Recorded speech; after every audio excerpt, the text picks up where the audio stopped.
Welcome to the Jira Life, the place to find news, events, and interviews with the Atlassian community's movers and shakers.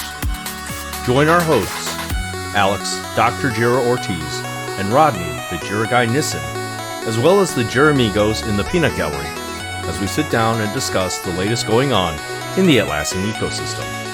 Because we didn't choose the Jira Life, the Jira Life chose us.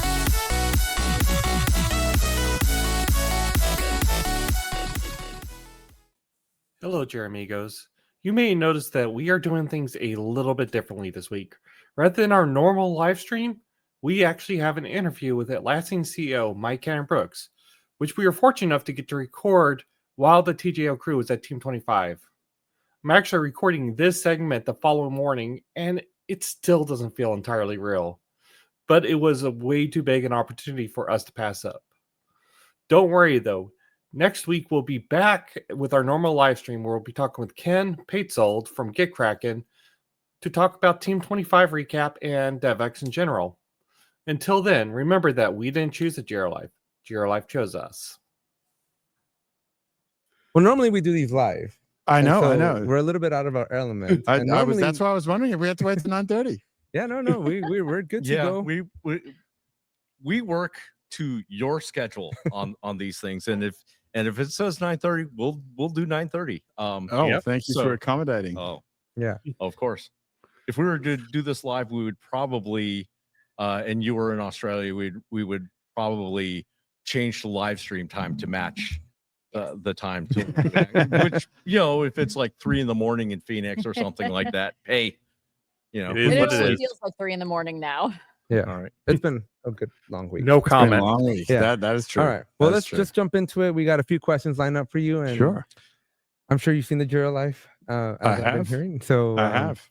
I listen to it mainly while I'm driving. So in typical tradition, I'm off script. That's per the norm. But I've been told, I promise, I will be my best behavior. and then any behavior is fine. Yeah. So as the producer of the Jira Life, I'm in a situation where I can't control this interview. Notably, Alex, I can't rip the microphone out of its hands unless there were fisticuffs, and that would probably get us more internet views on YouTube. So I will help provide a little bit of structure, but we hope to keep it fun and entertaining, just like you find the Jira Life. Sure. Yes. And then we have Sarah, who's our co-host. She jumps in from time to time to help us out, and then we have Dr. Valerie, who also jumps in from time to time, and just to help with everything. And then last but not least, Rodney is also here. It is late at night where he is over in Atlanta, Georgia, so he's got a few questions as well. He would not miss this for the world. No. Yeah. Oh, I saw what time it was and said, "Nope, I'm there." Yep, exactly. Awesome. So you want to kick us off, Bob? Yeah. So Mike, we wanted to have a little bit of an introduction to yourself, and what could we do but follow the advice of the friend of the Jira Life, Mark Kruth, who you know as the Modern Work Coach. He gives us the team playbook, and one of those plays that we're gonna grab from that are icebreakers, and you will see to your right 5 cards, and we'd like you to pick them up one by one. Read the just one? Yeah, we'll just do one. Just do one? Okay. Pick one of those up. Read the life question, the question on the life side, and answer that question for our JirAmigo audience.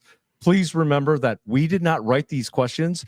Your employees did. Yes, and these are part of the quest here, so you're now part of the quest. You can earn this is the life side, I think. It is. That's correct. The question is, what is your current cell phone wallpaper and why? Well, the why is, it's my 10-year-old daughter, and just her face. Why is because I have the random photos app, which I love. Photo Shuffle, one of the best features Apple's built in a long time, by the way. Yeah, we got an F1 in there by any chance? Good photos. It shows you a different photo like every hour, which I love. Yeah. It's really nice to pick up your phone and see a friendly kid's face. Did you get the car in there in the shuffle?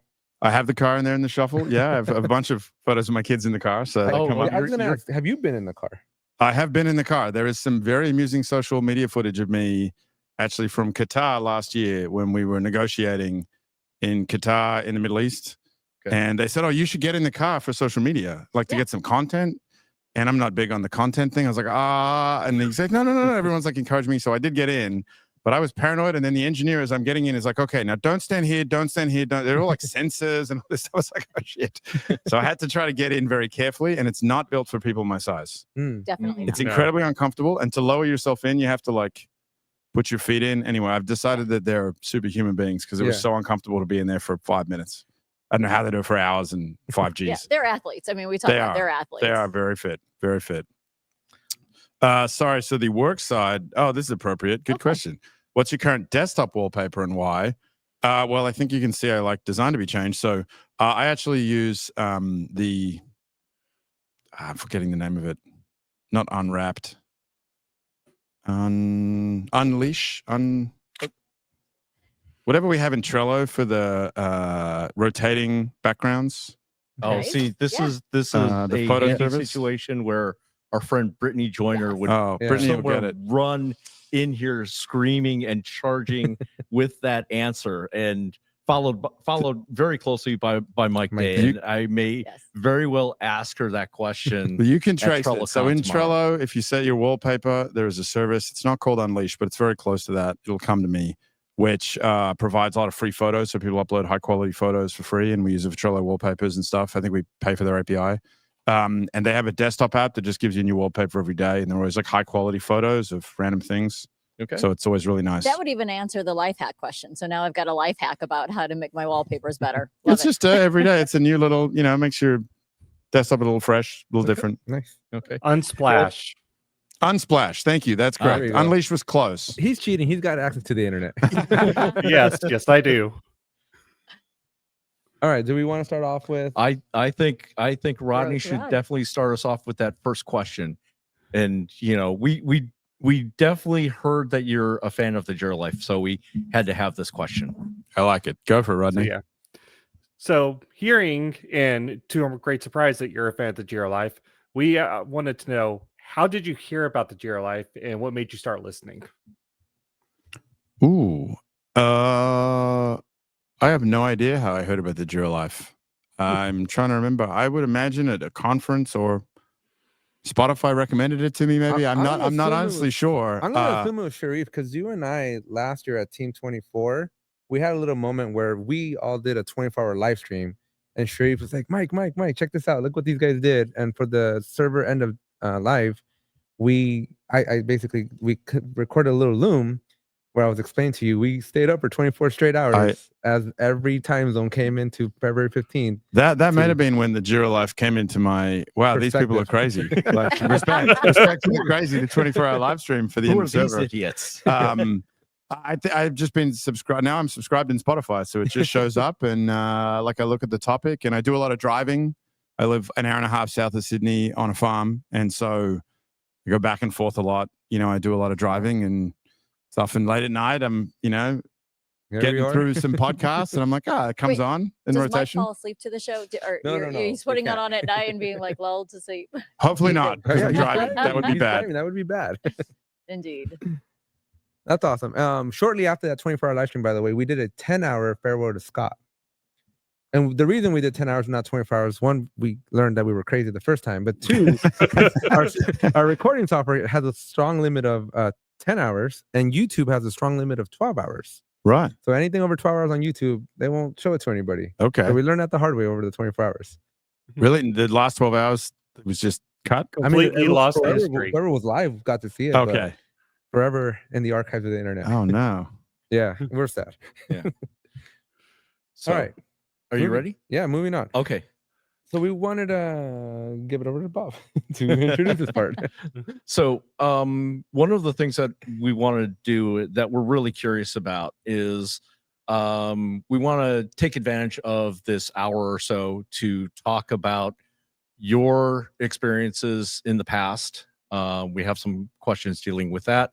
We'll talk about Atlassian today, and especially the product announcements that you made earlier today, dealing with the new price of Rovo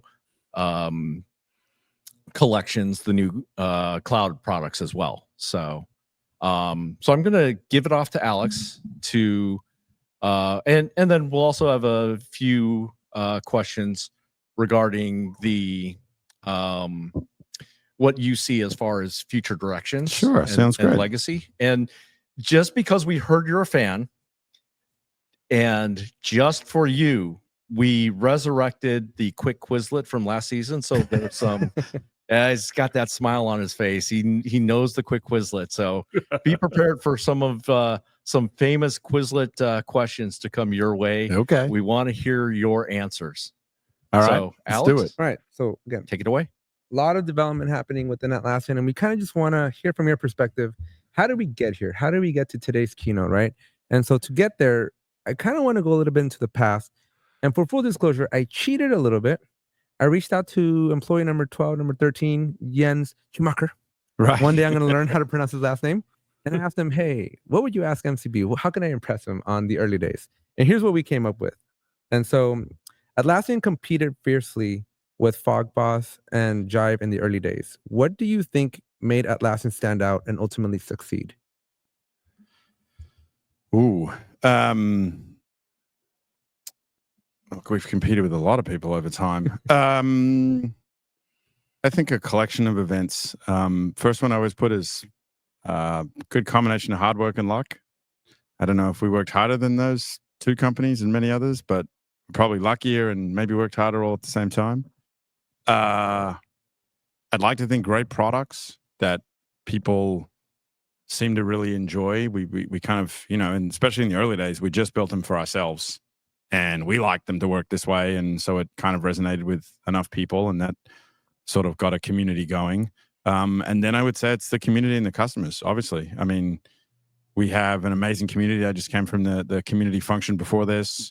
They've been with us for 24 of our 24.4 years kind of thing. And it's always been something pretty special about Atlassian, right? It's why we have these sort of podcasts and all sorts of people around the world. I mean, if you told me 24 years ago, people would have like Jira tattoos and be making their own swag and like all sorts of stuff, I'd be like, wow. We make shirts and tattoos. So I mean, some combination of that, good dash of luck, hard work, good products and the people around. And we hired some amazing people. Probably put that in the luck camp. Like the first few years, we just had some amazing employees, first 10, 20, 30 people. A lot of them stayed a very long time and they worked very hard and they were really passionate about building great things. So it's really set the DNA of the company up well. Yeah. Was there ever a moment where you're like, this is it? Like, I don't even think we'll make it past tomorrow? Oh, we had a ton of those in the early days. I mean, you don't run a small company and get to the point where, you think, oh, yeah, it's all going to be fine. I think our paranoia that that's still going to happen is important. And I mean, it's very simple. We've told the story a lot, but in the early days, like Jira used to be $800 US. There was no pricing team or commercialization or monetization or anything back then. I don't even know why this number was picked. But it was $800 US and we had to sell one copy a week. Our OKR was very simple. If we sold one copy a week, we got paid and we stayed open. I mean, Scott and I didn't get paid for a long time, but we paid our rent, we paid for our internet bill, all this sort of stuff. And if we sold 2 copies a week, then we could relax for a week and that was it. And it was really motivating. I've talked about it a lot internally in terms of goals. Like we had to sell 1 copy a week to keep the doors open. And that was like, we're working really hard on customer service and support and everything. And it's kind of set the tone. So, but there's plenty of times where we've thought, oh, geez, this is going to be hard. Guys know I have to cut in sometimes. Do Sure. you know who was your first customer besides you guys? The first customer on the wall. So there's a few on my wall in my office. I believe the Financial Times of London was the first customer, and we gave them a big discount on the $800. So I think we gave them like 50% off or something. So that was a very famous kind of early customer. It's certainly the first invoice we have. It's INV001. We don't use Jira for invoicing anymore. You'll be glad to know. But we did for a while.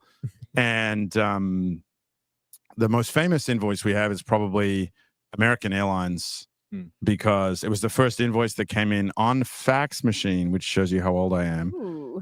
Literally rolled in on the fax machine, and no one had spoken to them. So it's kind of famous for a business model in that it's the first time.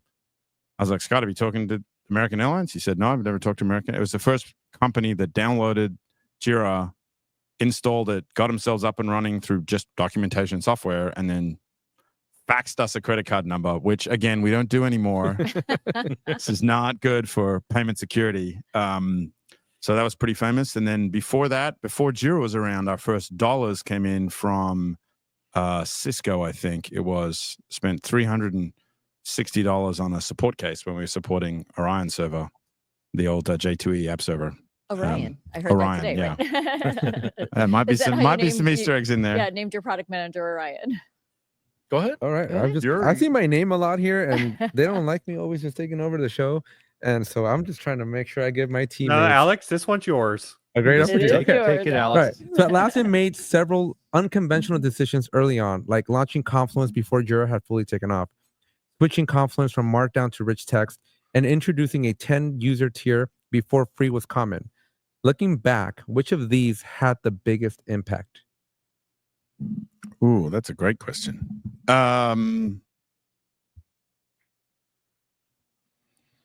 Probably not the markdown to rich text, although that was probably the most controversial because we had a community by then, and there was 50% of people were royally pissed off. I remember that upgrade. That was a Yeah. fun upgrade to be a Confluence admin.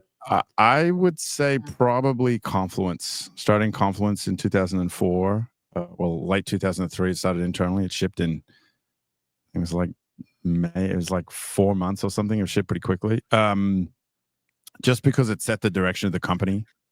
Having two products turned us, I always say, from a one product company into a software company. We had to think about everything much more abstractly. Sales, marketing, everything became like a kind of a level up. And it really changed the business. And I tell this, I have a lot of friends with one product companies, and I say, you haven't built a company, you built a product, which is great. But you have to be able to, you have to be able to start products, grow them. You have to be able to, exit them in some way, shape, or form. Products have a life cycle; they all do. And then you're a real company, right? So it was a big step, I think, looking back. Okay. Rodney, you have a question, don't you? I do.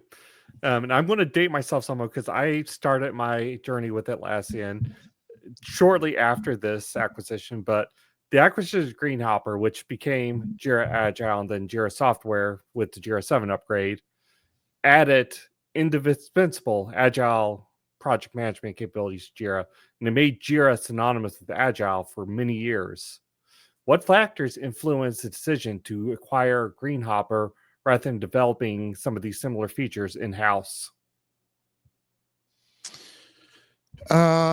Geez, you guys are testing my memory here. This is a good It's history the last one quiz. on the past. Everything else today. No, past is good. Past is important. Look, I think a few things. Greenhopper was obviously very popular as an add-on, which really helped. We always sort of look at build-buy decisions with hopefully a relatively rational lens. I always think engineers think they can build stuff quicker than they can. So anytime you look at something, they're like, we can build that in 6 months. Guilty. That is usually not true, but now I know to add a little something to those type of estimates. JC was awesome. So it came with JC, who has joined us twice at different times through different acquisitions. So stellar talent came with it, and we just got on really well. It was a pretty simple kind of a deal, and I don't think we understood at the time, nor did he, what it would add to us. And then obviously it became Jira Agile, and then just Jira in the end. So there's probably very little of that around, but there are still the odd Greenhopper words in the code base. People keep coming across it. It's in our internal sort of FAQ entries. When you look up certain words, people will be like, what's this word mean? I heard you used to have code commits and comments in there somewhere. There's got to be still found a code in there somewhere, right? There used to be a little sort of bell thing that went off in the office when people removed some of it. There's a bell now, I think, if I commit something, like it goes like these little alarms go off and they stop the build and stop deploying stuff. Legal's got to get But involved. there's definitely got to be some code in there somewhere. I got to think. Maybe in the cloud transition, in the fork, someone recommitted it all to a new repo, so maybe it got expunged there. I'm not sure the history, but surely there's at least some comments or one some of my sort of a favorite get name method. longtime vestiges in front, and I'm sure it came from Greenhopper, was always seeing Epic Color spelled with British spelling. Color. Yes. COLOUR. Canadians. That's not even us to think for it. That's the Canadians, I think. So Yeah. we have that fight a lot. Actually, there's Rovo agents that'll like change your page to Australian and then back to American and stuff, because there'll be pages edited back and forth between two people on opposite sides of the Pacific. It's especially the Zs. Like specialized teams gets put to an SED, and then someone will edit it to a ZED and then an SED. I just always There's want no to winning in return a this. pirate. I'm like, I am team pirate, the pirate language, because I definitely remember where we could flip our language to pirate. So I'm all in on I that. miss that. You can. Well, you can try. Rovo will give you any Excellent. page in pirate now. Right? Yeah, It's yeah. much better than ours was, actually. You can just ask for, summarize this page and talk to me like a pirate, and it'll do that. People do that. It's one of our test cases. It's pretty funny. I love it. Okay, we're going to have to test this, Jira Life Crew. We are Yeah. going to have to test Absolutely. I this. mean, when you're the Yeah, CEO of a it works. company, like Elon's always dropping all kinds of Easter eggs in his software, right? That's right. Any cool Easter eggs that you guys have? We've had a lot of Easter eggs over time. There used to be one in Confluence that I know a few people know about called the system favorite color, which was a random, if like you got a stack trace or any error, it'd give you all this like metadata key value pairs, and one of them buried in there was the system favorite color, and eventually people would look through and be like, what's this? It was just like a little color that would get rotated to the most obtusely named colors with every release. It's just like a little in joke. We have a lot of nice Easter eggs. So we have a bunch of colors named after employees that have passed away. Oh, that is nice. So there's a few colors in ADG that are named after employees that have sadly, passed away of various different things over time. So that's kind of one of our little touching Easter eggs. It's really nice. And actually they got removed recently and then put back, which was a really interesting thing of the culture correcting itself. Not of any purposeful reason, right? Sure. There are new colors now. There's still lots of other Easter eggs. There used to be a bunch of stuff in Jira that you could get it to play the credits like Star Wars and all sorts of different Really? things in there. Remember I that? think Oh, I ran There's a into. video game in somewhere. Like a little thing I you think can I run ran around into the credits in Star Wars format at one point, like early in my career, and I still have no clue how I did it. It was by pure accident. All right. and to be honest, there's probably a lot that have been added recently that I don't know about, but that's actually a really good thing. So That's something I wanted to ask you. So you've been mentioning things get put in, things get taken out. How much oversight do you still have these days? Do you care to look at it? Are you interested in looking at it? I care to look at everything. I don't necessarily have time to look at everything, right? I think as you grow, you have to trust people to make great things, and you have to set up the culture that then hires the people that hire the people that make the great things, right? So how much oversight do I have on like product strategy at a high level? A lot. At a detail level, you just can't. I mean, we have, we're almost up to 10,000 people in R&D now. So just the sheer amount of output is very, very high. I like to think we still have some cultural tenets. We've been focusing a lot more on composability and compounding value, as we've said the last couple of years. We tend to be very big on architecture, so I push a lot on architecture. And how does that make you feel though? Because not only are you a CEO and a co-founder, but you're a tech co-founder. So you built this yourself. How do you feel being removed from it as your baby? Well, I mean, we built the company as well, so it's all kind of part of the same equation, right? I've said that we started creating products, and we still like creating products. There's nothing at all not enjoyed about that. But the company has kind of become more the product that we work on nowadays, right? If you'd asked me when I was 21 if I would have enjoyed managing people, I would have gone, oh God, no. And there's a very famous internal quote from me that I said when we reached 40 people, I was out of here. It's going to be like just all people management, and I was gone or something. And it comes up every, I don't know, 6 months, someone will find it. Because our internal Confluence instance has like 23 years worth of history, basically, since Confluence was created. So it's like a weird archive. You can join and go all the way back in time. And managing people and growing teams, no pun intended, turns out to be way more fun than I, as a 21-year-old, thought it would be. So that's my day job now, but I don't begrudge that at all. I love it, right? I get to work. I mean, the exec team we have is awesome. We have a lot of fun together. We do amazing things. We set stupidly crazy goals and go after them. And so it's really fun. And man, I meet Atlassians around the world, and it's one of the best things. Like went to the Austin office, met the first 5 or 6 employees there, and was like, okay, we're still doing the right things. Like, when you go to an office, you've never met people for a while, and they just feel like the right kind of tribe and cultural vibe. It's really special. And I've been to the Austin office, and I love how you've integrated both cultures: the Australian culture with Good Day, and the Austin culture with y'all. Yeah. And that was one of the most iconic things that I just saw when I walked in. I was like, wow, this is a real awesome company. Yeah, we try to we try to be hyper local where we can, I guess, right? We always talk about sustainability in all sorts of different ways. It's actually part of our sustainability report, and your impact on the communities in which you are in is I think important, right? Obviously, we've gained a lot from the Sydney community over time.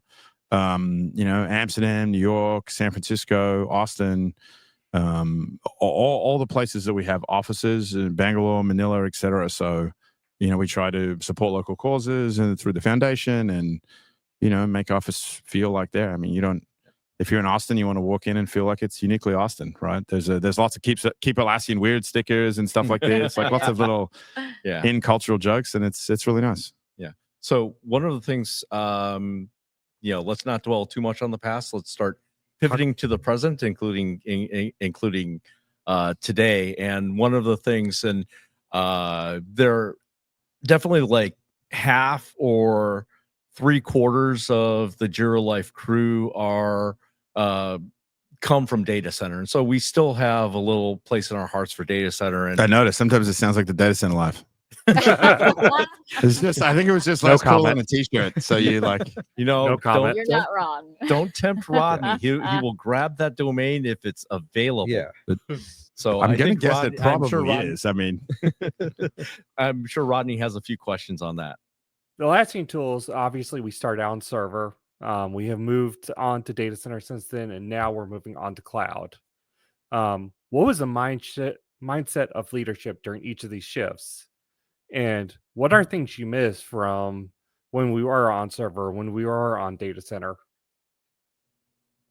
what are the things I miss? Yeah. Was that a question?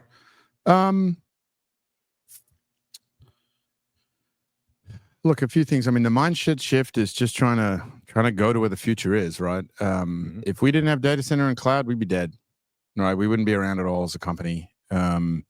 So it's really hard, right? Like one of our values. Can I swear on the podcast? Yeah. Is that allowed? Yes. You can bleep it out later. I mean, you probably know one of our values is don't fuck the customer, right? Yeah. And what's really interesting about that, and it comes up a lot, is people are like, oh, we can't do this because it'll fuck the customer. I'm like, hang on a second. We have 300,000 customers. So we're always trying to make kind of the average best choice for the 300,000 customers and the 300,000 we don't have yet. So the customers in the future are also kind of really important. And that's where the values get a bit complicated, right? We want the company to survive and thrive over the long arc of time. It's probably not rocket science to say that SaaS software is the way that the vast majority of software will be distributed in the future, if it's what's probably already today. And so the hard thing as a software company is to make those transitions early enough and to be able to invest in them. We've been very lucky, right? We probably put money into cloud for close to a decade before, it really got any scale, because you have to make the transitions. The thing is, if you look at other technology companies, if you don't make those transitions, it's really difficult, right? You become kind of a legacy vendor. Maybe your stuff stays around because it's sticky, but there's no growth, there's no energy, there's no renewal, and then you're just going to be kind of stuck. So we tried to make the transition a few times, as I'm sure you've seen if you used Studio and a few other things. And then it was a pretty pivotal moment. I'd say it's one of the most pivotal company shifts was the fork, as we called it, October of, I should remember that, 2012, maybe 13, I don't know. Oh, when you separated the code bases? When we separated the code bases, because until then, it was a classical business system. We couldn't get the company focused on the future because the present was dominating so much of the roadmap, and it was really difficult. And so we had a big town hall. We got all the company together, and we announced that this was happening, and there's kind of a ceremonial deletion of some code. Like it was called the fork because we forked the code base, and we deleted a bunch of things like DB2 drivers, which sounds so old school now. That we're like, well, cloud is never going to have DB2, so we can delete some code, and then we kind of can't go backwards. And most things that we deleted on day one, let's face it, weren't particularly like you couldn't turn around, but it was quite symbolic and important. And, you know, we could kind of focus on certain things in the cloud, and it took a decade, right, to build properly, actually. We've had many names of projects over time. And it was really important, though, to actually take that moment. And we're in a much better place now, right? Look at how many customers are in the cloud. Again, we say our public stat is that 99% of new customers are in the cloud or something like that. And that's our public investor stat. So it's we wouldn't have all of those community members and stuff now. I acknowledge that's a difficult transition for a lot of people, right? I've spoken to many, many customers over the last decade who don't like the choice. But I want to think the company will keep making those hard choices, as we've had to do many times in our past, and try to make them with a balanced eye. We talk about, you know, building with heart and balance. It's my favorite value. I'm unabashedly say that, even though I'm not supposed to. That, you know, build with heart and balance to me is that we got to build stuff. We got to create things. We're building a company. We're building products. If we stop building, it's not a good sign for a company, especially in software and technology. And heart and balance is about making decisions with passion and conviction, but also making them with care and empathy, right? There's multiple sort of ways of looking at heart, and making them with balance is trying to be thoughtful, I suppose, about all of the alternatives and options. And, you know, we try to do that with each of the transitions that we go on. And we try to make sensible choices. Again, the rubber knife pact that we did at the fork was that the code base would be different, but the data would always transfer. That, again, technically, there are a lot of engineers who think we got rid of that, we could do more. But, you know, that was the choice that we made, that you'd always be able to move your data. And there's a standard, you know, data format for migrations and all that sort of thing. But that's the only rule that the cloud team had to be able to import existing data. So that was it. I'm going to ask a question that I'm sure you hear a lot. And that is that we're seeing a lot of clues. First, on the data center side, we're seeing the announcement that there is a end of life or end of support announced for Fisheye/Crucible. We also recently saw the deprecation of certification exams related to data center. And then today on the cloud side, we're seeing the introduction of Atlassian Government Cloud and Atlassian Isolated Cloud. So this question is going to pop up, and I'm certainly not the only one asking it. Are there plans to continue robust support for data center products? Look, we're gonna try to be where the customers are, as long as we feel like we can do that in a sensible and productive way. Okay. Right. So Fisheye and Crucible, I love those products. Fisheye was one of my favorite acquisitions. It doesn't get enough love in the history of Atlassian. I'm sure it worked overly well, but it had an amazing team of people. It brought us some phenomenal engineers. Bitbucket wouldn't be around without it. We learned a lot about code bases and managing code bases, but you know, there's not a lot of demand for like CVS and Subversion search tools and stuff. So you run into a tricky spot with software companies where you want to give people enough time to transition, especially with the essential tools. We know that like Crucible, I think, is still using like NASA and all these places, and it's like, man, I don't want to torpedo the space mission. That's a weird analogy. It's going the wrong direction, isn't it? I want to have the space mission not get off the ground. But so we, you know, I think there's a 3-year end of life periods for those products. That's true. And so, you know, you try to, the reason for that is to say, hey, look, here's a 3-year clock. That's a long amount of time. We had a 3-year server end of life period, and to try to, you know, give customers enough notice and movement. We don't, I say this all the time, I don't run into data center customers who are like, I'm not going to move anymore. That was certainly the case 5 years ago. They'd be like, no, I'm never moving. Nowadays, there's a lot more like, I can't move because of this, which is nowadays almost always internal, not to do with us, it's to do with them. Or I'm moving, but it's going to take me 5 years, or I'm in the middle of a program, or I have all these things. So we see the direction of travel with the customers, and we've been, I think, pretty public and clear about all our plans at different times. So we try to be as open as we can about what's going on. We still have a huge number of data center customers. At the same time, like people are always looking for these signals and be like, there's some genius plan. We shipped the Rovo search connectors for data center for Confluence GA today, and Jira's coming really soon. And so, we're still building code to support those in lots of different ways. Yeah. And there's still huge communities of very passionate customers that are there. There are a lot of companies in a hybrid state that have both. Part of the reason why the Rovo search stuff has been, I think, so well received is a lot of these very big companies, if they've got 100,000 plus users running on data center, that is a multi-year movement program. And even if migration tools can move them quickly, right? They have internal processes. A lot of these things are very old. I've sat with some very large companies even in the last 2-3 months. And, they're like, if you're I have a standard set of things I go through. I'm like, do you run any SQL queries against your database? And they're usually like, no. So the little engineer in the back goes, we actually do.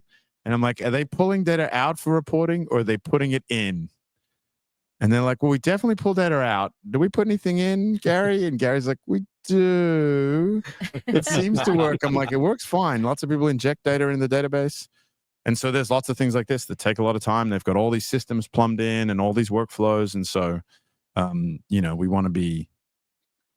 always wanted to be really careful and respectful of that. And direction travels there. It's hard. It's really hard. Yeah. So well put, Alex. Change is hard. And isolated cloud was definitely a big step, right? That was a huge step. We are in, as I said, we're in the design partner program phase with that. It's obviously the next step from government cloud, which is a FedRAMP moderate support, and data residency, both of which we're now running at quite some scale, and we're better at that. So it's a big step for a lot of customers. They want that. A very small handful of very large customers that is a part of their problem. So that's another big step. Sarah, you want to ask that question you have, or no? No, actually, I have a totally other question. Different Totally question. love I it. wanna We're going ask. off script already. But by all means, I I've was been on gonna my try best to stay behavior, on man. script. That's good. I have You should like- go off script. We're having fun. No, because it's so much of what you talked about. So earlier you were mentioning about when you became a company, right? So you had a product first, and then you went with Confluence, and then you became a company. And then so you're known for your products, and people are buying your products, right, without even talking to you. What I'm curious about is when do you think you start being known for your culture? And then when did that matter? Like, culture always seemed to matter to you guys, and then you became sort of self-aware of your culture and spreading your culture and becoming evangelizing for the things that you were doing, right? And then that, I think, led into the community that we're so much a part of. And so when do you think that shift happened, that you became a cultural icon as well? Oh, that's a great question. Look, I find the cultural icon thing as a company kind of awkward. I don't love it, actually. I think we've always just tried to be or build the company that we wanted to work at. And I think the community has grown out of that, right? You meet enough Atlassians. Customers always tell me every single year at Summit, a team, how do you hire all these amazing people? And it's like one of the things, their realization is everyone you meet from Atlassian is kind of like, feels different. It feels more friendly, right? Brian's thing joining our new CRO, I was like, what is your biggest learning after a month? He's like, our customers like us. And I said, what do you mean? He's like, I've worked a lot of places. This is very unusual. So I think the culture of the community, of the partners, of everybody have probably just grown because, they found like-minded people inside the company and outside the company, and it kind of just went in that direction. And we've always tried to just build the place that we wanted to work. We were lucky enough to be able to get that choice. And I think over time that culture has to become more systematized. Mm-hmm. So we have written down, I would say, our principles at various different times, which is always an awkward stage because you didn't have them, and then they become kind of a thing in the cultural water of the building. And then when you write them down, it feels like you're almost pouring concrete on them, and they have to stop evolving, which I don't know is necessarily a good idea. But I do understand that to write them down is a good way to scale them.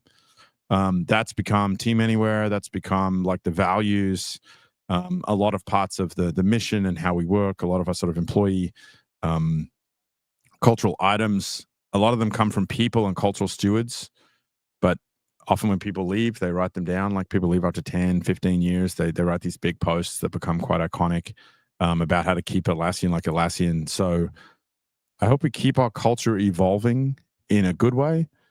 And if people want to copy us, that's totally fine with me. I just feel like we have to always be very careful when you're using it in your marketing, I guess, because it can become inauthentic really, really easily. Mm-hmm. So I always try to make sure that we are marketing how we are, not how we would like to be or something, right? It can sometimes get taken over, not because of bad marketing people at all, just because you start telling your own stories more than you're actually writing the story, I suppose. So we just always have to be careful of that. But we're not secretive about it. It's just it's just the way we are. We've always been a very sustainable company. People are like, oh, the sustainability thing is new. I'm like, I don't think so. We've had recycling bins since the start. It's like Absolutely. It's always kind of been a thing. And then you write it down. We start putting a sustainability report. People freak out. So It's my turn to swear. I mean, we can see that, the sustainability aspect really comes from the values that you emphasize. Don't fuck the customer became don't fuck the planet. So yeah, that was a nice is twist. I like definitely that. an I didn't come up with that one, but I like that one. That was a good one. You're influencing that culture now. Yeah, but I mean, again, we talk about sustainability in all of the different angles that we live in, right? The concentric circles. We talk about the people we have. We talk about the communities we're in. We talk about the customers. We talk about human rights. We talk about climate and the planet, right? And we sort of think about them as we want to care about the sustainability of the people inside the building, the sustainability of the communities that we exist in, the sustainability of general human rights and business, and then there's sort of physical sustainability that we're all still here as a planet. So we spend a lot of time on all of these things, actually. And there's some really complex issues in technology. They don't have right and wrong answers. Sometimes it's just being a part of the debate and discussion around all things sustainable, right? How do we be balanced and be able to be sustained? Okay. So let's pivot and let's talk about today. So today being early this morning when you made these incredible announcements. You, Anu, and Brian made these incredible announcements during this morning's keynote. And I think Alex has a question on that. So what's the vision you have for workplace productivity and AI? Atlassian started by introducing Atlassian Intelligence and offering the world a sneak peek into Rovo last year, right? And today, Rovo looks like an exciting next step. But how do you foresee businesses evolving as Rovo becomes basically a part of their everyday productivity life? That's a very big question. Firstly, the keynote doesn't feel like this morning. It feels like 3 days ago. So sorry, I was in my head. I was thinking, was that this morning? Shit, that seems like so long ago. Yeah. We were right there. Look, I think AI is a wonderful, wonderful thing, right? It's a great example of new technology. It's super powerful. It's super magical. And I mean that in a way that you can build things that make you go, oh, this has made me love technology again. This is so cool. Like it just does cool things. It's very powerful. And that usually comes with some danger that you need to be aware of as all powerful things. You know what I mean? You've got knives in your kitchen that, you use for cooking that are really important if you're chopping carrots, and you got to be careful if, you're giving them to your kid. So a lot of powerful things you have to be careful with. I think we're quite good at that as a society. Airplanes are powerful. Cars are powerful. Like we've made the right sets of generally balanced choices to keep that in, get the benefit of such a technology. I think AI will be one of those technologies, I suspect, that changes everything and nothing at the same time. And what I mean by that is, I think when it changes everything, the software we use 5 years from now will be sort of unrecognizable in how powerful it is. And often the only way we can see that is in the rearview mirror. And usually when great technologies like that come along, you very quickly just adapt and get used to them. right? Mhm. I remember the time before smartphones, and I remember the time before cell phones. And my kids will never know this time.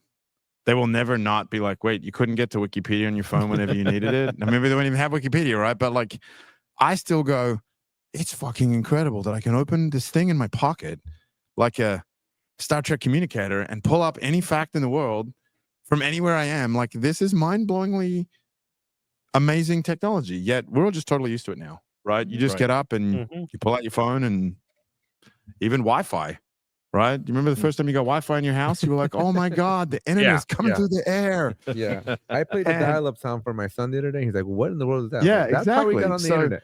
And those are fine. Like, we should have the history. We should understand it. We can be nostalgic, but it's, you know, I couldn't live without my cell phone nowadays. And my smartphone, and you know, you travel the world now. You got Wi-Fi. You just open your laptop anywhere. You can start working. You can Zoom people. You can Loom people. Like, it's amazing. And I think AI will be like that. I think it will radically reshape what we think in terms of the answers. And I don't mean like chat answers. I mean I put in some sort of a request to a piece of software. That can be clicking a button, selecting something from a menu, dragging something, anything, any sort of input. It'll give me an output, and enough of those inputs add to, I want you to do something, right? What am I doing in Jira? I'm trying to plan projects of some kind. In Confluence, I'm trying to write down some knowledge, whatever it is. The way that you put it in and the response that you expect will just be totally different. The reason I say it'll be change nothing is I don't think the problems that we have are going to go away, right? We're going to have teams of people in 20 years' time that are trying to plan a project of some kind. They have a shared goal, and it's going to be difficult, and they're going to be human, so they're going to be disagreeing, and they're going to say, I think we should go left, and someone says, I think we should go right, and someone will say, what were the decisions we made beforehand? We can't remember. And we're going to have to look it up. And it's not just magically going to disappear. And we have this all the time where people think new technology is just going to magically erase all these problems. It'll make us more efficient. It'll make us more effective. It'll make us more productive. You know, people were planning projects as groups of people before we had steam engines. I mean, we have And- pyramids, right? Well, That had to get yeah, I planned. mean, that was a big project. They had a board somewhere of like tasks, drag rock uphill, Yeah, somebody had to figure repeat a lot. So I think in a way it won't change the problems, but it'll change the way that we attack them, perhaps. And so, you know, Rovo has a lot more permanence as a brand. I think the thing is we see this software, and it's software with AI. We saw all these startups and new companies where the AI version of something, AI of X, right? And it always makes me laugh. It used to be the Flickr for video was like a thing that was huge for a while, right? Uber for something else. Uber for something else, exactly. And that disappears very quickly once, you know, The fad. I don't know, the Uber for houses becomes Airbnb, and we Right. just think about Airbnb. We don't think about that. So I think all this AI, it's needed to communicate to people the change, but it will quickly sort of disappear, right? You don't refer to mobile me anymore. It's, I don't even know what it is now. I guess it's iCloud, but I it will remember mobile without it me. will just become a part of how every piece of software is built, and you will expect that level of magic, and it will become less magic to you very quickly. Yeah. And that's okay. That's the way it should be. And I would we're trying to assume push that. companies that embrace it will go into the 22nd century, and companies that don't, well, there's a reason why we don't have companies from 100 years ago.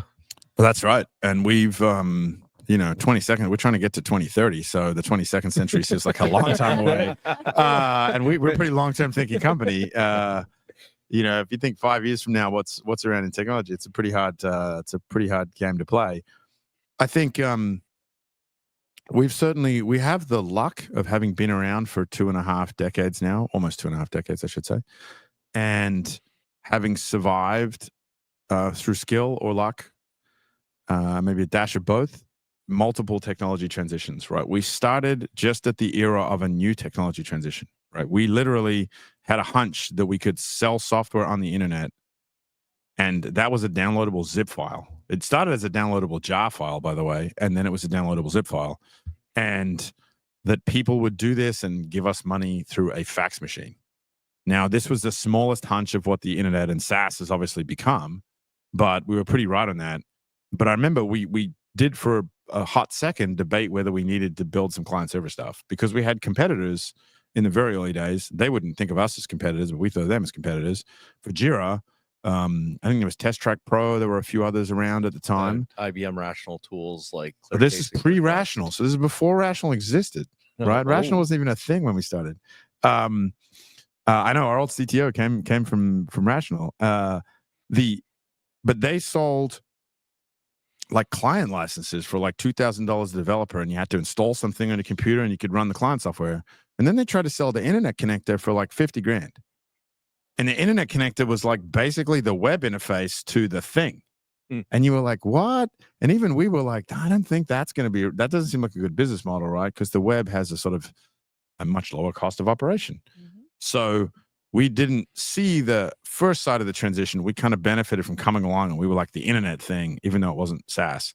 It was web-based software, and it was pretty clunky. If you use Jira 1, a lot of tables, the old school kind, not the nice CSS kind. There was a lot of like bad HTML to make it work, but it worked, and you could use it through a web browser. The mobile transition, we've survived through that. I don't know if you can count crypto as a transition. I'm not sure what happened there. But you got the AI. It's probably, if you think about 3 decades worth of time, I guess you would call SaaS a different transition to what we started in. But when I look at each of those, the companies that didn't believe it was going to happen and invest in the future, even when it's very uncertain as to exactly how that's going to work, were the ones that don't exist anymore that we looked at, right? They just didn't make it sort of through to the next group that survived for the next transition. And so we're very conscious of trying to do that and trying to do it well. And I will be the first person to tell you, I don't know where this is all going in 5 years' time in terms of AI. Yeah. I do know we've made some pretty big bets on what we think is going to be stable enough to invest in as a technology platform and likely to benefit us each time. And other than that, we just got to run really fast and be really agile and move quickly and deliver value along the way, right? So it's a fun but very fast-paced time. Yeah, I think Rodney has a question when talking a little bit more about the AI and the investments. So yeah, going back to Team 23, hugely eventful conference, partially because that's when TJL was born, but mostly because that's when Atlassian announced Atlassian Intelligence. Fast forward to Team 24, Atlassian added Rovo onto Atlassian Intelligence, and it was a tool based in using Atlassian Intelligence, but it was still considered separate. Fast forward again to this year, and Rovo is now Atlassian Intelligence and baked into the Atlassian products. What has been the mindset and change as we went through this whole evolution over the past 3 conferences? That's a great question. Firstly, Atlassian Intelligence is still around, just to be clear. There's a few factors in that actually that are interesting. We still have a very clear design language around AI features. I'm not sure how long this will be around for, but a lot of the design patterns, we spend a lot of time on the design of AI features because it's a totally new area. It's interesting, but it's also really important because we want to make sure that when you click button A and you get a deterministic result, as in you know what you're going to get, it's pretty different than if you click button B and you get kind of like a pretty cool and awesome result, but it might be 90% correct. Because we really need to communicate to the user. These are very different, conceptually 2 buttons. And so the design language is really important there. So there are a lot of features, for example, natural language to JQL, super popular, which is technically an Atlassian Intelligence feature. It's not a Rovo feature, right? So we still need to think about that. I think the reason it's less important is it's expected now in a lot of places. So again, it's this sort of path of technology to be like, I don't know if it's more popular than straight JQL, but it's pretty damn close at this stage. And it's like super popular with users, right?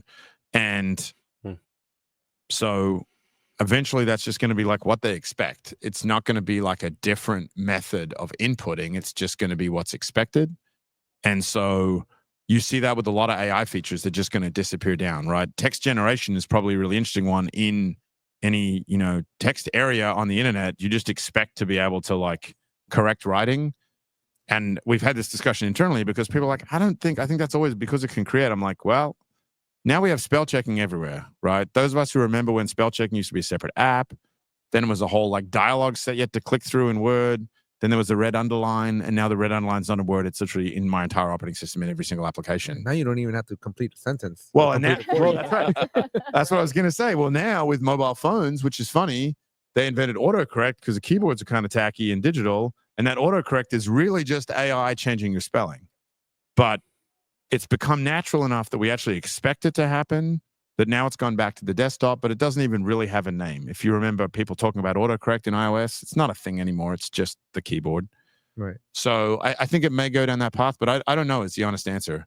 Rovo is definitely a big brand, and it stands for a whole series of different things, which I think is important because it's not just features in Jira and features in Confluence. It's a higher level set of things, and interacting with agents and other things is still a completely new paradigm that needs to be understood to be different, I think, from a user's perspective. Did we understand it would be this way for 2 years? No, of course not. We've worked, as I said, we made some early AI hunches. We've been a series of strategic choices, and which we've talked about a whole bunch. We can go through them if it's helpful. But other than that, one of those choices is we just have to move really fast, right? The team runs on like 1 month cadences because the whole world is changing so quickly in this area. We need to adapt to it, right? Deep research wasn't a thing 3 months ago. And as soon as we saw it, we're like, we were waiting for planning and reasoning models to come out. We didn't know how we would use them. We thought they'd probably be used more in Rovo agents than they would in sort of text generation, but it totally makes sense. When you've got these powerful planning and reasoning models and people understand it's going to take a lot more time, you're like, for some tasks, sure, go away for 10 minutes and consult like hundreds of pages and come back to me with an answer. It's bad for text messaging kind of communication because you're like waiting for the answer. But if you know it's going to happen, it's great. It was not around 3 months ago. And we're like, we got to put a team on that. That's really important. We can do some amazing things there. And so we've scrambled hard to make it work, and we're now scrambling hard to ship it. So Bill Gates wrote an article when ChatGPT first came out, working with OpenAI, and he basically said, I'll be impressed when ChatGPT can pass an AP US history exam, college preparatory level class. What was your reaction when you saw the first demo of Rovo?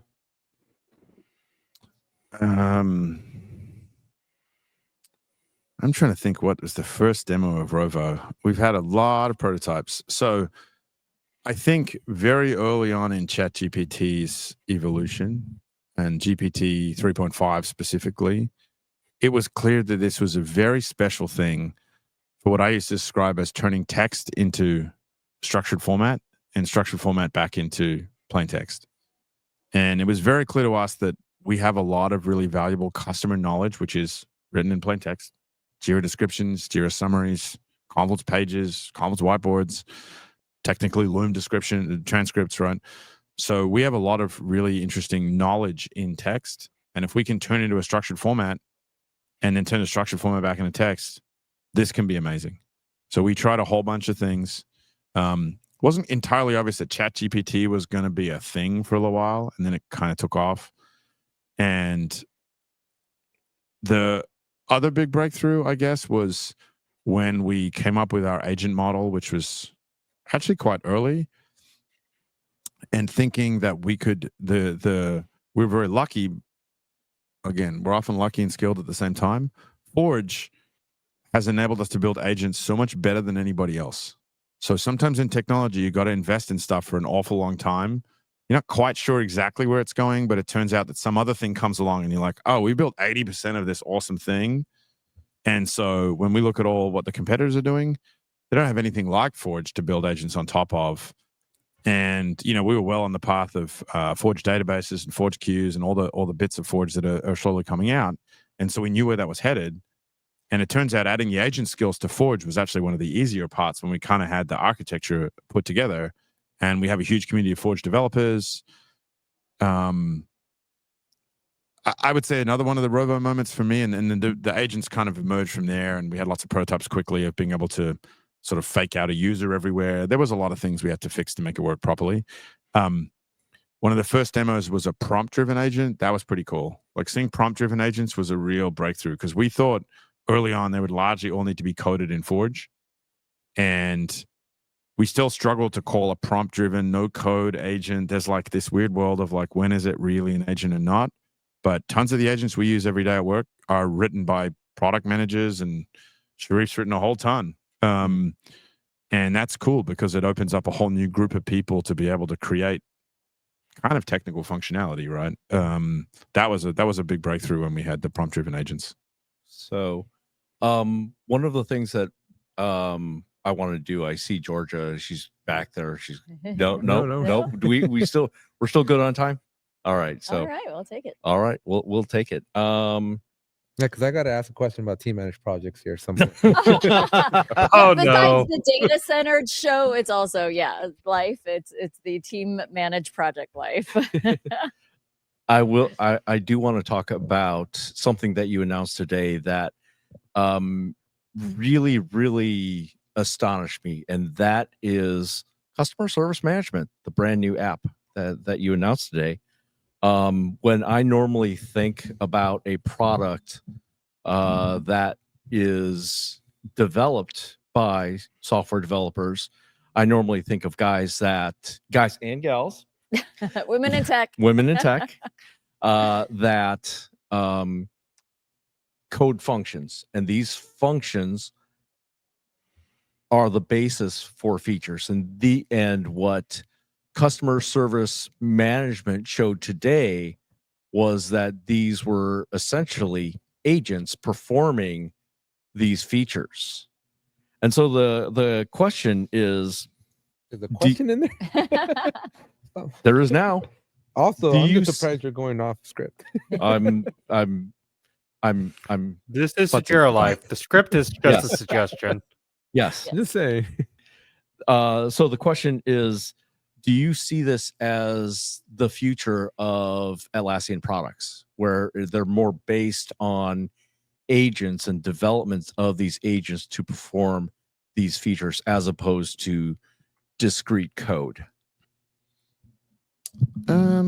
Firstly, that's very observant in the small amount of time you've had to see that. I think it's maybe less about agents. I think the collections are a collection of apps and agents. So there's an entire re-architecture going on, which I hope came across, that's been in progress for a long time. We're often in a frustrating world that it takes us 2 years to get somewhere, and then we announce it and everyone's like, it's not quite done yet. And you're like, yeah, but we only announced stuff when we're like pretty much done. I think the re-architecture of the platform and the teamwork graph is a big piece of it. Yes. The re-architecture of our platform and our first-party apps and our third-party apps and our marketplace apps into a singular unit of functionality is a really important re-architecture. It's going to be one of those things that takes a few years to fully flow through. But even for us, having Jira as an app and Home as an app was quite controversial even a year ago. Right. Red Pill, but they're totally different in size. And I'm like, but that's just sort of what people are used to.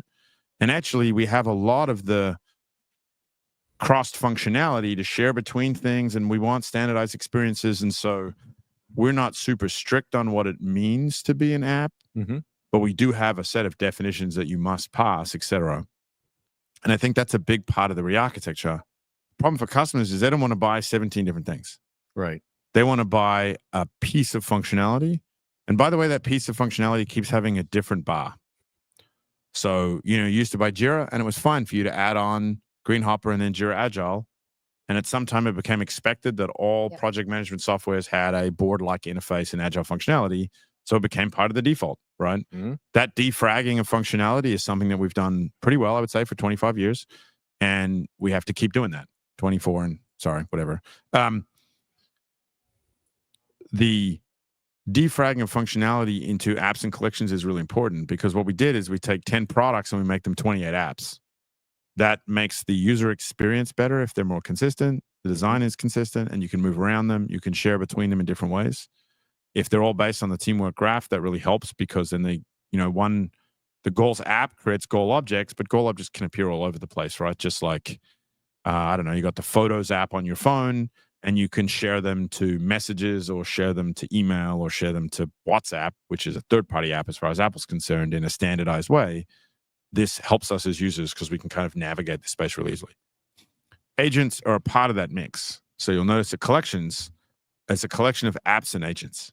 It's not just a collection of apps, because those agents are going to be more and more integral parts of the functionality of something like a set of features that have a purpose, right? Yeah. The tricky part is the teamwork agents don't really live in one app. They're as useful in Jira as they are in Confluence, and so you have a little bit of a bundling problem. And again, we can't say we want to have 28 apps and have you buy them in smaller and more clearly discrete chunks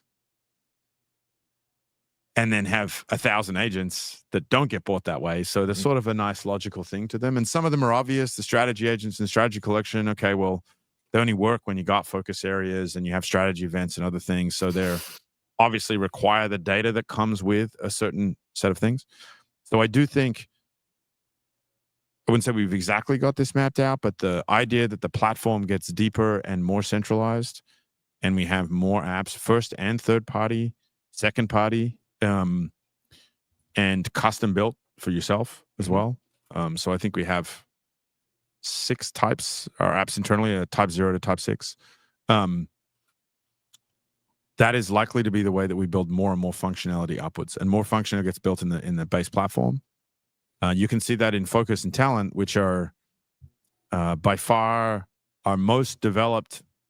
We don't use 1.0 anymore. This is dating me. We used to have 1.0 apps because they get so much from the platform, both in terms of the design language, the Atlas Kit controls. You know, we get chat working from day one, kind of with amazing agentic functionality. So this is all because of the power of the platform. We're building apps as smaller and smaller layers on a much deeper and richer platform. I think that's likely to be the way it is in the future, but we don't know. I mean, we don't have strict rules between the two. Sure. So it's been almost a year since Scott has decided to move on and you've become the sole CEO of Atlassian. Can you talk about that journey so far? In changing from a co-CEO to a solo CEO? Sure. It has been. I guess it's been longer than a year that I've known about it, so it's kind of one of these weird ones. Look, it's been a trip. It's how would I explain it? It's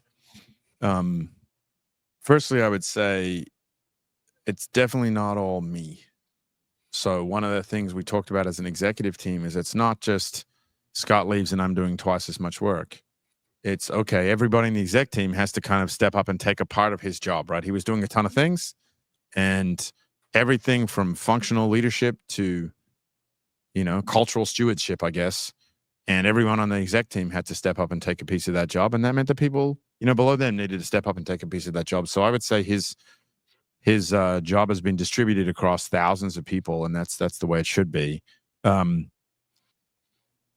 Like most of these transitions, you're like, okay, you prepare for it, you think you know how it's going to be, and then you actually go through it, and you're like, man, why did no one think of this part?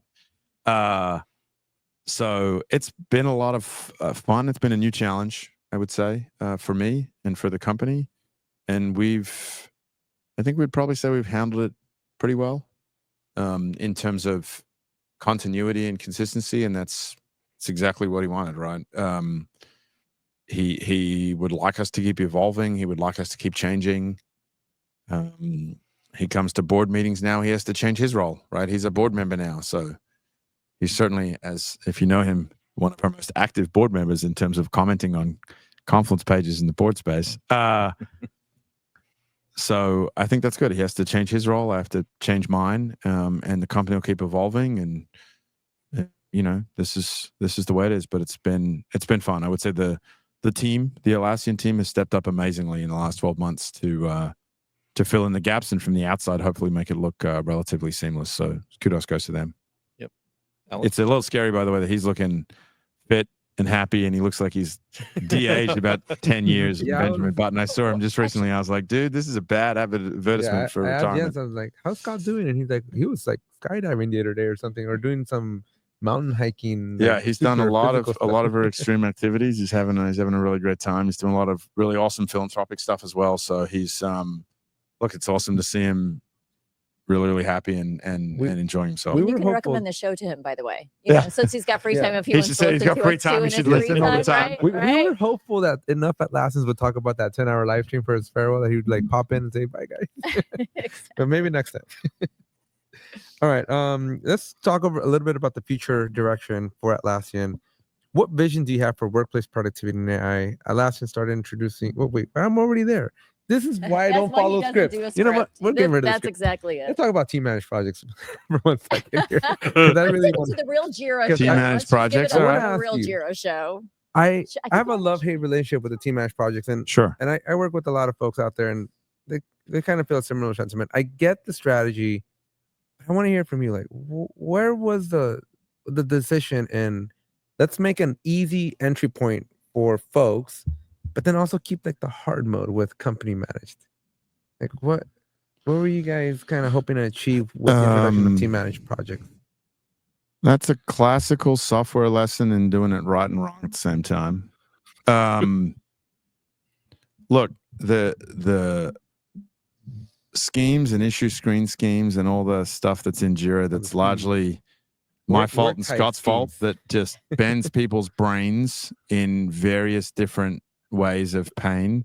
But then when they understand it, they're like Neo in the Matrix, and they're like, "Never take it away. I can understand everything." That's where I'm at.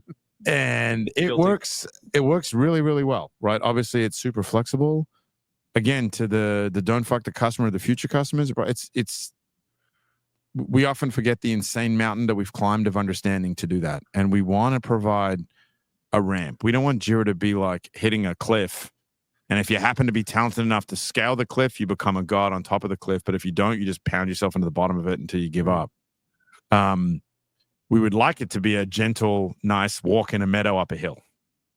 We haven't quite achieved that with team managed projects. You see them still being worked on a lot, but we've achieved some of it, right? It's Yeah, we less can of a borrow cliff. custom fields now. Yeah, we constantly trying to make them less different without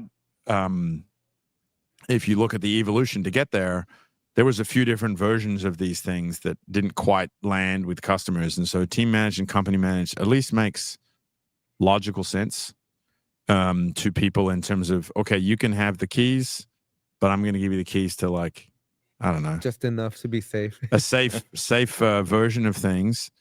And, you know, we'll keep working on it. Like we haven't achieved the ramp, gentle hillside slope yet, but it certainly was a big step, right? And I think there's some improvements this Team 25, and there's more in the admin section continually. So it's certainly an area with much love in the Jira team. 20-something years ago when you started this company or product and company, do you ever think that there'd be like the ESP? I like to call ourselves the ESPN of Atlassian. The ESPN of Atlassian. I love that. I like to call ourselves the That's Wayne's World ambitious. of Atlassian, but The Wayne's hopefully, World? hopefully after this recording, we may become the Oh, both ESPN of of these are good. I Atlassian. love it. I love it. It's like Sports Center. Exactly. Yeah. You think Booyah. we'd have one of these? No, but you I don't know, you just got to be appreciative of all the stuff. I mean, you guys make a podcast every week about a product that we made that I don't know, if 8 people even knew the name of it, that would be good when you start. And the fact that people make a podcast about it, and I'm driving on the far side of the world, listening to people talk about Jira and passionately defending what they do or don't like about a certain thing is, it's really cool. It's what you want. You want a vibrant community of people that care about a thing a lot. And, yeah, it's all a bit of a trip, to be honest. Every time I come to team, it's a trip, right? Yeah. People that want to take selfies, I'm just like, dude, I don't know what you do with the selfie. I'm just confused. It's been my It's just me looking in the mirror, you know. it's been my mom last year when I got the award, I took the selfie with you, and my mom's like, "Who's that guy?" I'm like, "It's the most important person in my life right now." I'm not. Wow. Yeah, see that? Sorry, Mike. I'm not sure your mom Mike, would have liked you hearing mom. that. But To your yeah, mother, it's you it's say all that. I was like, "It's a picture with Mike." I fought a lot for that picture. look. It's all a bit of a trip, and we can only have a lot of gratitude for everybody that works in the community that enjoys the software, that uses the software, and we keep trying to take it to higher places and make it better. Right? I tell people all the time, we only get to do these wonderful jobs at Atlassian because of customers that buy our software. They'll only buy our software if they use the software. They'll only use it if it's good. So let's just make good things. Yeah. and the rest kind of takes care of itself. And I'm not trivializing the work of thousands and thousands of people who work really hard on all the things.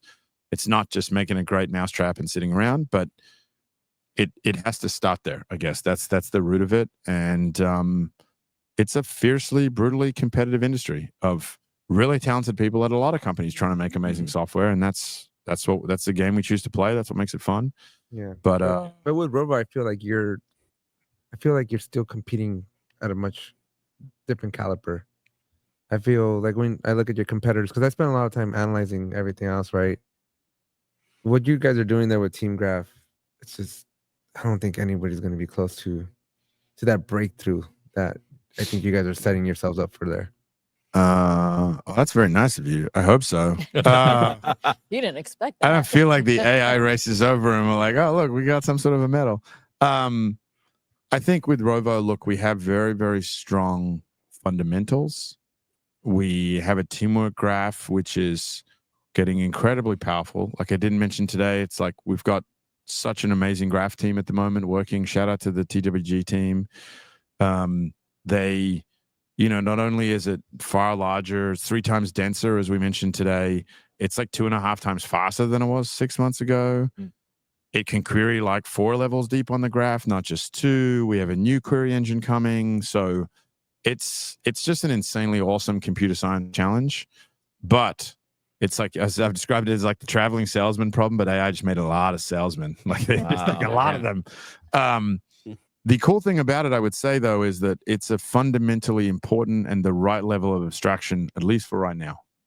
So the fact that we know the types of work and how they're interacting, the fact that we have the social graph inside it in a company, that's really, really important. Actually, the reason our search results are so good, and they're like, for a lot of the connectors, we get better search results than the company behind the software. Right.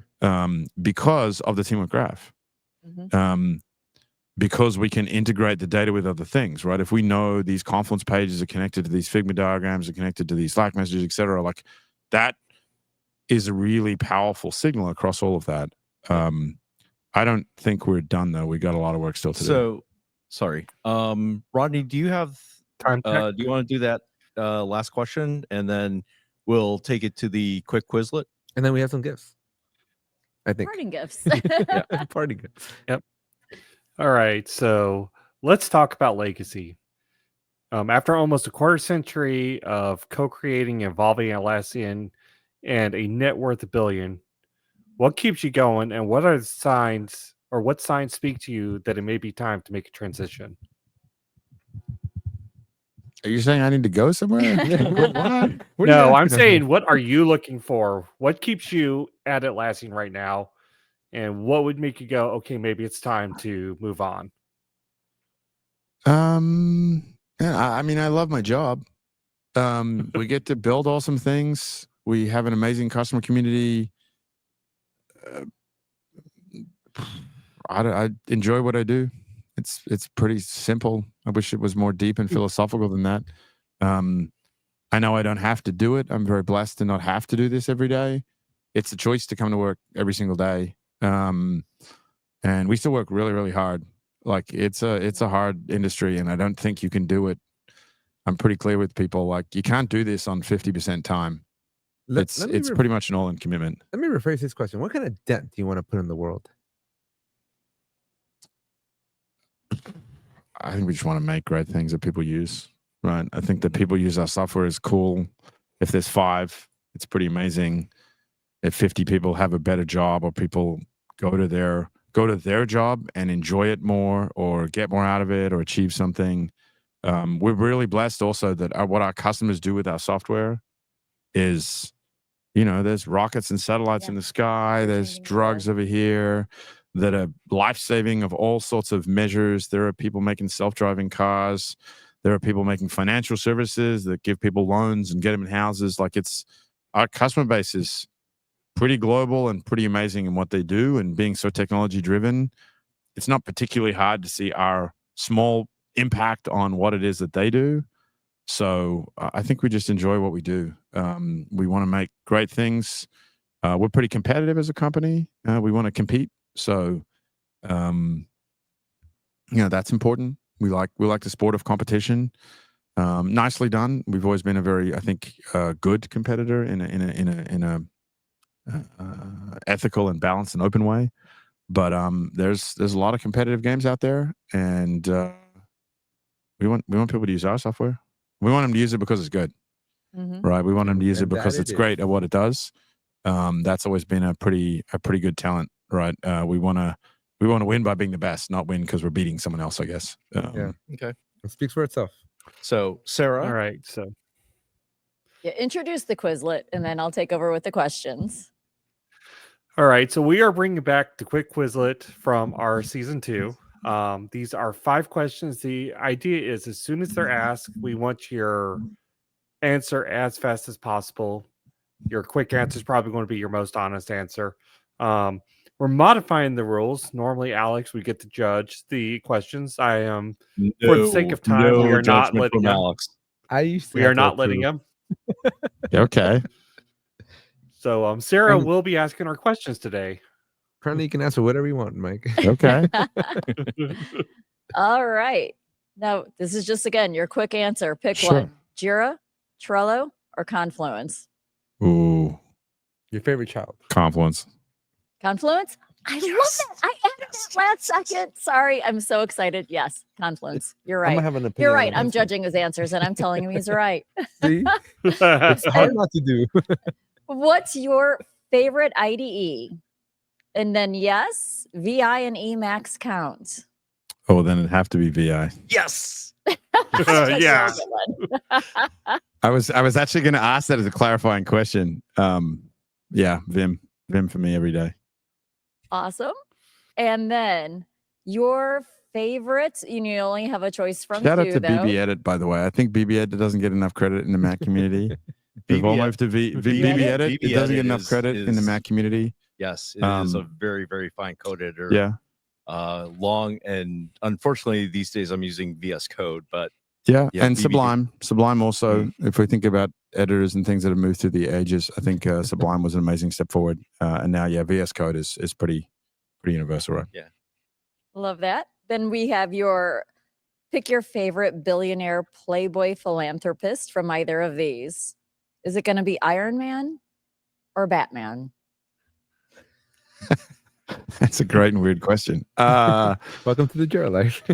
Probably Iron Man, because it's at least a little bit believable. I've always found Batman hard to believe. Like, the dude is indestructible because he has a suit, like Totally. jumps off buildings. I'm like, wait, at least Iron Man, there's some pseudoscience to how it should work. So it seems like he'd survive longer as Iron Man, I think. and sometimes I think Batman really, really needs a therapist. Batman yeah. probably, there's a little bit of multiple personalities going on there, isn't there? I And then, suppose Iron Man and then tabs or spaces? tabs. This is not even a question. Tabs. Yeah. I'm like, You- what? Space has never made any sense. Have you seen that episode of Silicon Valley where he tries to prove the point with his girlfriend? I've seen every episode of Silicon Valley a few times. He's like, boom, and he's like, "What happened?" He's like, "I was trying to prove a point Yeah. going down the stairs." I know Tabs." some of the writers in Silicon Valley, Oh. and the funny thing is, a lot of the stories came from actual Silicon Valley stories. Sure. And some of the actual stories that went in got taken out because they were deemed too wacky to be on the show, and no one I don't know. believed That them. tip to tip algorithm is my favorite algorithm of all time. It was a great show. It was perfect satire. What happened to our So- taco? Well, I was Here we going to go. let you It's or the Ronnie, penultimate We got one more. Ronnie ask the ultimate last question. for us. Yeah, our ultimate question, the one is become famous with us, is a taco a sandwich? Oh, I like this question.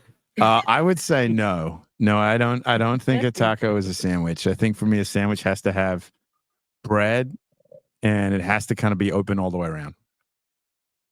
I see. Thank Open you. all the way around. Fair Yeah. enough. I think you have Yeah. to have a gap all the Yeah. way around, right? Full Yeah, disclosure, it's Team layers. 26. Is a quesadilla a sandwich? Is probably a little more nuanced, a little more subtle. Oh. Like, at least Ooh. it's kind of A quesadilla is a panini. because then it's Yeah, like it's a sort of sandwich-esque, right? It's close. It's there. the cousin of the was my sandwich. food here. But Team 26, we're doing a little barbecue. Did you hear about our barbecue on Sunday?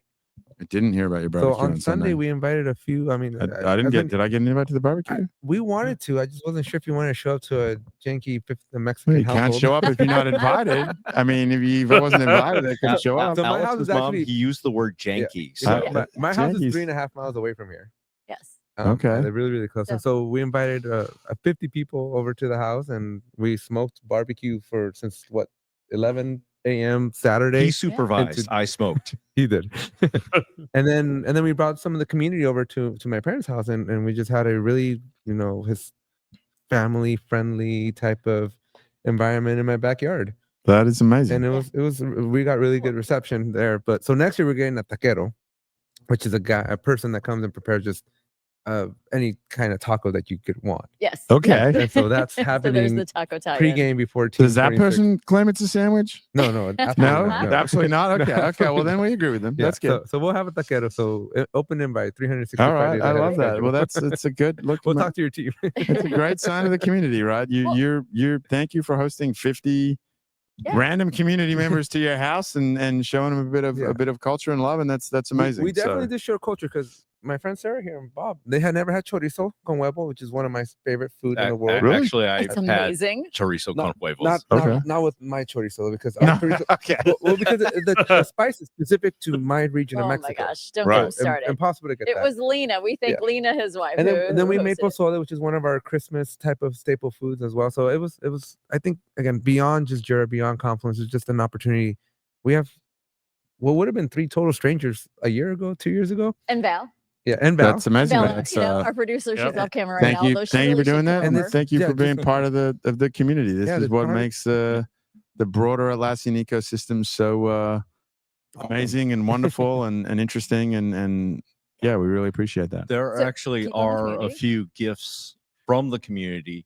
The first is one of the popular things that we saw at Team, because we've moved from Las Vegas to Anaheim to Disneyland, were these Mickey Mouse ears. I saw Or those. Are these these- officially Disney licensed? I wasn't No. Of sure. course not. No. They, I think you probably get a pass from the Atlassian marketing team on the licensing of the logos and No. stuff, but So the Disney Disney- licensing, I was like, Disney's rule is you can't sell.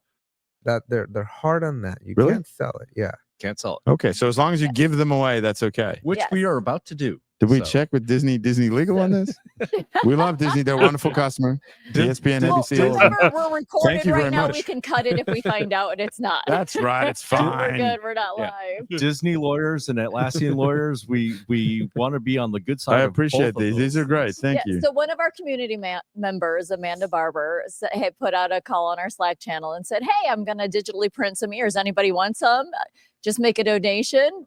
People shot up their hands and said, "Yes, please." She let us pick our logo, so there's actually a Trello version of it as well.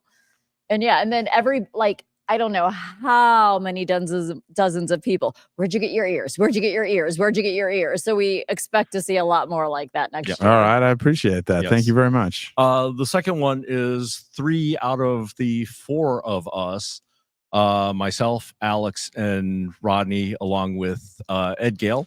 We've written a book called the Atlassian DevOps Toolchain Cookbook. This Pithy title. Oh, I know. I know. SEO. Punchy. SEO. Our product manager still has a little bit of a. That's right. It argument on does that. what it says on the tin, It right? does exactly what it says on it. We are giving you an autographed copy of this. Unfortunately, we couldn't get Rodney to sign it, so Yes. it's the The hunt. 3 out of 4. Oh well, So, thank you very much for that. I'll put that. That'll go in my special Atlassian swag bookshelf of just amazing things. Like it's a book with our name in it. Like that. That is still amazing. So I appreciate that very much. Thank you very much. you're welcome.